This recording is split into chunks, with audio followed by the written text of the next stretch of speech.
হ্যাঁ বস, লোক তোমাকে ততক্ষণ পর্যন্ত ইগনোর করবে যতক্ষণ না তুমি লোকের চোখে হাইলাইট হচ্ছ। আর এটা শুধু আমি বলিনি, এটা বলে দ্য 48 লস অফ পাওয়ারের 6 নম্বর লয়ে লেখা আছে, the code attention at all cost. হ্যাঁ বস, এই দুনিয়ায় সব জায়গায় কম্পিটিশন, স্কুল, কলেজ, ব্যবসা, সব জায়গাতেই কম্পিটিশন। আর সবার কিন্তু একটাই জিনিস চাই, সেটা হলো অ্যাটেনশন। আর তুমি যদি এই ভিড়ের অংশ না হতে চাও, তাহলে তুমি এতটাই ইউনিক তৈরি হও যাতে তোমাকে লোক ইগনোর না করতে পারে।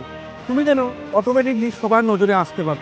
আর আজকের সময় ইনভিজিবল হওয়া মানে নিজেই নিজেকে দাবিয়ে দেওয়া। আর এটা হচ্ছে তোমার সবচেয়ে বড় ভুল। যেখানে অ্যাটেনশন নাই, সেইখানে পাওয়ার নেই। আর পরবর্তী লয়ের জন্য বস রেডি থেকো।